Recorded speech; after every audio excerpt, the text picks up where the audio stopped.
Hi, it's the M.L.M for this whole channel. I do have a new topic for today. Before I begin, I just would like to say, may the words and expressions of my mouth, the thoughts and meditations of my heart, find favor and acceptance before you, Hashem. So this is the continuation of the Mesillas Yesharim, which is called The Way of the Upright or The Path of the Just by the Ramchal, Rav Moshe Chaim Lutzato. And this is from the Yafa edition from Art Scroll. And this is what the Sefer looks like if you've never seen it. And this is part number 59. Completion of chapter number 13, which is the trait of Perishus, or also defined as abstinence. And this section is really short, and you're talking about, last time I was talking about appropriate Perishus, but one that can actually lead you to, hold on, I'm just going to find where I was at here. That's permissible but can lead to sin. So now this section, like I said, is really short. And then next week, BeEzrat Hashem, start a new chapter. So this is called Inappropriate Perishus. The other one was called Appropriate Perishus, but one that could actually lead to sin. So he says here, and I'm going to have a link to our school if I didn't say that below. So the bad form of Perishus, however, which the sages condemned in their statement that we cited at the beginning of this chapter, is absence in the manner of those fools who not only avoid taking from the world what they do not need, but even withhold from themselves that which is essential to them, and who subject their body to affliction and bizarre behaviors, which Hashem does not desire at all. And the commentary here says, these are examples of the misguided practice of false, quote, Hasidus that the Ramchal decries in his introduction, and again below in chapter 18, BeEzrat Hashem will get there.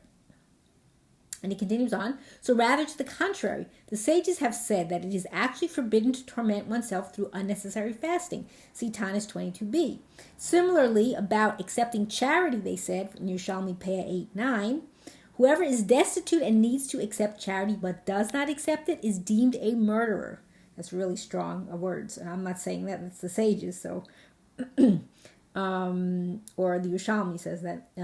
So the commentary here says, the Rambam in Hilchos Matanos Aniyim 10:19 explains that this Gemara is referring to one whose need for charity is absolutely vital, such as an elderly or sickly person who cannot support himself.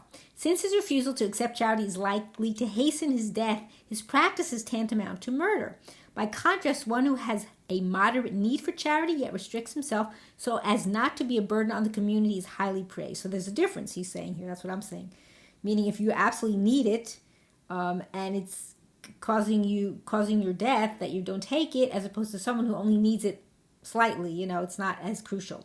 Okay, so he continues on. And the sages likewise said in Tanis, with reference to the verse, in Hebrew, Nefesh Chaya, and a man became a living being, literally a soul, from Perishus 2:7, that this phrase can be understood homiletically as a command. The soul that I have given you, keep it alive. That is provided with the proper sustenance. They said further in Tanis 11a, whoever undergoes a fast is called a sinner. And the later sages, also in Tanis 11b, interpreted this statement as applying to someone who is not able to suffer such deprivation without ill effect. Commentary here says, as opposed to the statement cited earlier at note 12, which described one who voluntarily undergoes a fast as being, quote, holy. See Shivas Rabbi Akiva Eger 21. Where the great sages warn one of his students against engaging in any fast that could be detrimental to his health. The sources cited in this paragraph emphasize that one who refrains from addressing a basic need is called a sinner. It follows then that the Yerushalmi passage cited in the beginning of the chapter, which found fault with a vow to abstain from a certain food, speaks of a case in which the food was essential to the vower's well-being. In that situation, abstinence is improper even if its purpose is to minimize one's physical pleasure. Meaning, he's saying that this is a food that was absolutely necessary for their health, and they refused. So that's why, pardon the noise if you hear that in the background. Okay, and he continues on. In fact, properly caring for one's physical needs can be a form of divine service. The Midrash states in Vayikra Rabbah 34:3, Hillel used to say that the verse, one who, in Hebrew it's Gomel Nafsho Ish Chesed, one who gives to his soul is considered benevolent, that's from Mishlei 11:17, applies to eating breakfast. The commentary here says, Hillel would explain that just as it is meritorious to feed a guest, it is an act of benevolence or chesed to give sustenance to one's own soul, for the soul is a guest in one's body. And he continues on. Let's see, where was that? Okay, so Hillel would also wash his face and hands in honor of the Creator. And then it says, see also Shabbos 50b. Using a kal vachomer to extrapolate from the care given to statues of kings. Statues, not statutes. Statues, like a statue.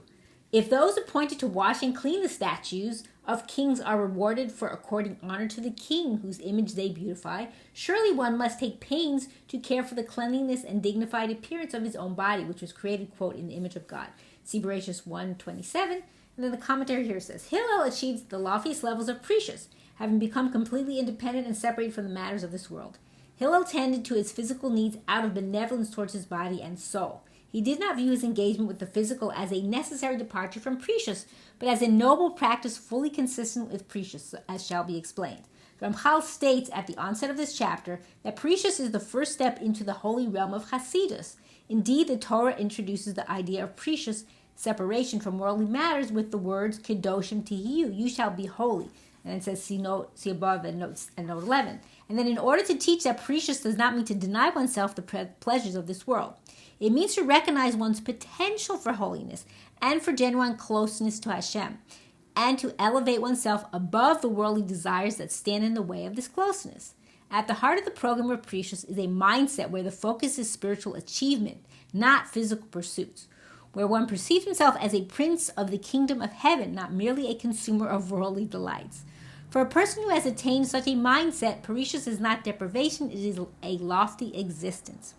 At the same time, however, Perishus dictates that one should engage in those matters essential for his physical and mental well-being, for it is the practice of Perishus that brings to focus the fact that man was created, quote, in the image of God, and that one must care for the dignified appearance of his body, certainly to the extent of the care given to the statues of kings. If one does so, he is, quote, benevolent to his soul. But if he neglects to do so because he divests Perishus of its holiness and replaces it with pointless self-denial, he is deemed a sinner, as Ramchal immediately points out. That's from Rav Isaac Sher in Leket, Sichos Mussar, Volume 2, pages 425 to 427. So what he's saying in a nutshell, I'm just going to, reiterate, is that, yes, Perishus is, you're going to a higher level, you're trying to get closer to Hashem. But if it's neglecting, if you're denying something that you need for your health, then that's not the purpose here. Then that's not good. He calls that a sinner, meaning it's something that you need for yourself. It's not that something like extra, like he says, worldly, physical pursuits. So that's an important point.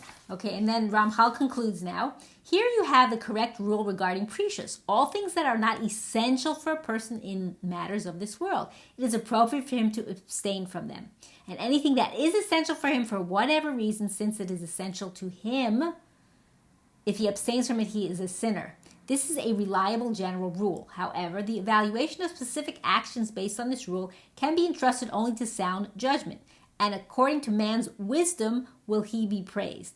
That's from Mishlei 12:8. For it is not possible to compile all the details since they are too numerous, and a person's mind cannot encompass all of them in advance. Rather, one must evaluate each specific thing in its time. And the commentary here says, since the appropriate level of Perishus varies from one individual to another, one must use his intelligence and judgment to determine the correct course of action. It is the wise person who can evaluate his abilities properly and practice Perishus successfully, and according to a man's wisdom will he be praised. And then the summary of chapter 13. So the trade of Perishus begins a new stage in one's service of Hashem. It expands upon the righteousness achieved by mastering the traits of Zehirus, Zerizus, and Nikias, and sets one on a path towards becoming a chassid. Perishus is a program of absence from many kinds of permitted activities.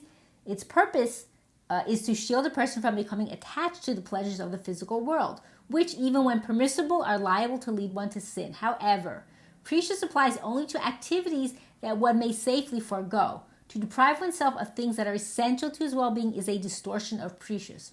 Although this trait is valuable for anyone, neither the Torah nor the sages mandated it as an absolute requirement, because not everyone is able to live up to its demands. However, those who have reached the level of embarking on the path of Hasidus are expected to adhere to the strictness of Perishus, and thereby spiritually uplift by association even those who are not able to reach these heights. And that is the end of this chapter, and I hope and pray that we all merit to live and see the coming of Mashiach. speedily in our days, and the rebuilding of our final and everlasting Beit HaMikdash. Amen, and thanks for watching.